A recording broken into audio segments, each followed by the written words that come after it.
through that game? I think that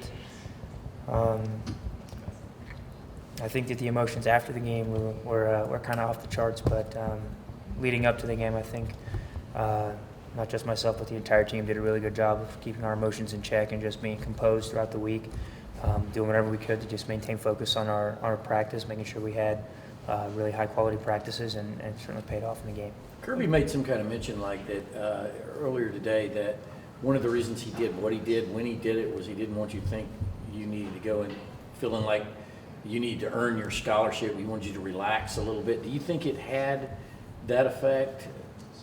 I definitely think that it was a big sigh of relief when he told me, and so yeah, I guess I'd say that it did have that effect. Did it motivate you any sort of more to go out and just validate it now that you had it going into that Notre Dame game? I think that when you step out on the field every day, it doesn't matter if it's just me or anyone on this team. When you step out on the field, you have to prove that you belong there. University of Georgia is one of the best programs in the country, and we expect to have high level of talent at every single position across the board. So no matter who you are, when you step out on the field, you should expect to go out and perform at a high level and prove you deserve to be here. How difficult was it for you to keep your emotions in check, like you said, after you got that news? I mean, the discussion that I had with Coach Smart was very relaxed and and calm, I guess you could say. And he told me, you can of course tell your parents, but he said that he had something planned. I was of course extremely excited, but just wanted to trust him and trust that I was going to get to let the team know somehow. So it wasn't all that difficult to just kind of keep cool. Of course, got to tell my parents and tell my girlfriend, and after that, we just kind of went from there. You strike me as like you have a very categorical kind of mind. You remember a lot of stuff and chart stuff down and everything. Like that kick, do you remember like exact yard, the scenarios that you were computing in your mind when you lined up for it? I don't think that I really paid too much attention in the moment that I was doing the kick. You just want to try and treat every single kick the exact same way, regardless of how far it is, how short it is, left hash, right hash, whether you're playing Notre Dame or Murray State, it doesn't matter who you're playing. You want to try and give every kick an equal amount of attention and focus, and just pay attention to details. I think that kind of after the fact, kind of all of everything about the situation, the circumstances, kind of got ingrained into my mind. But in the moment, I was just trying to treat it like it was any other field goal. How is this program, this team, different than it was 2 years ago when you played Notre Dame? I think that we've matured a lot.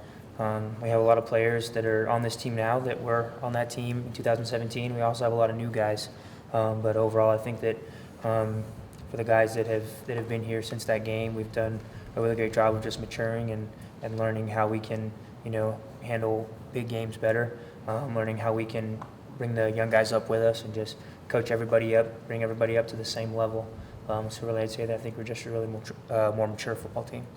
When y'all are going through player intros before a game, do you notice the amount of applause that you receive when your name's called? Not really. I'm getting my last few warm-up kicks in the net on the sideline, and I'm trying to focus on that and just kind of block everything else out. Cam Noslik tweeted that when he was here, the worst part about it was his name was always called after yours, and it was crickets in comparison. Is the fan support something you kind of embrace? I love our fans. I love Dog Nation to the bottom of my heart.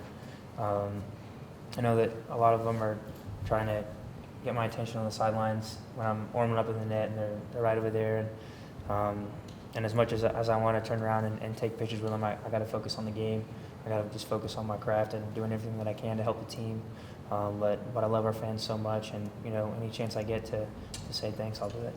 That game was obviously a before and after kind of moment for you with getting the scholarship and everything. How much, looking back on it, do you feel like it was a before and after moment for this program and sort of building it to what it's become now? I definitely think that it was a signature win for the team in that season.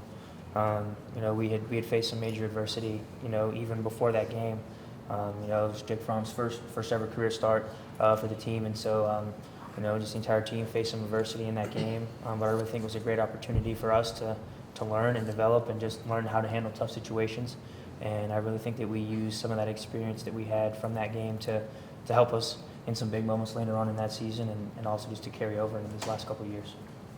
How special is it to be able to play in that game, get them back here? I mean, you come to Georgia, you expect to play in the SEC, which has obviously some marquee opponents, but Notre Dame's different. How special is it to have been a part of both of these games? I mean, I think that it's really special. I mean, Notre Dame has so much history with their program. And, you know, Georgia and Notre Dame don't really have a whole lot of history with each other. I mean, they have the national championship game, I believe, which is 1980. I think it was the only other time before these past two times that they'd ever played each other. So I really think that it's been really unique that we have the opportunity to play a team that has so much history and so much tradition, and we get a chance to kind of create some tradition of our own with this particular matchup. You and the older guys on this team that have played in both matchups, is that a bond you guys are going to share going forward? You know, that you guys were able to play in both ends of this home and home? Yeah, I definitely think that that's something that we'll be able to hold on to and just hold special. You ever seen the movie Rudy? Bits and pieces, yes. Do you think he was onside or was he offside? I don't know what part you're talking about. I'm sorry. What are, as a kicker, what are the challenges of this game particularly? I mean, what is it that you're going in, your concerns, and, you know, obviously not giving away strategy, but I mean, you know, what is it that you think about when you're preparing for an opponent and in a game is the magnitude of this?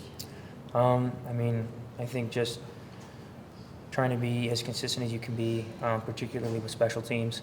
I think that, you know, when we played them last time, it was only the second time that, you know, that particular group of guys had been together on special teams with all of our cover units and return units, and we were still kind of trying to figure some things out. But I think that we've got a lot of guys that have returned from last season on a lot of our units, so we can carry over a lot of that chemistry. And I think that really we're just looking to be as consistent as we can be on special teams and do some things to put our defense in good situations, put our offense in good situations whenever we can. When do you start looking into wind conditions for games? I mean, sometimes we check the weather report early in the week just to see if we're going to get rain or not, but really we don't think about wind until we actually get to the stadium on game day and get into warm-ups, and you can actually get a feel for it actually on the field. What about 500 extra seats behind that goal, goalpost? Is that going to affect you? It's more fans in the stands, but it doesn't really have an effect on our game.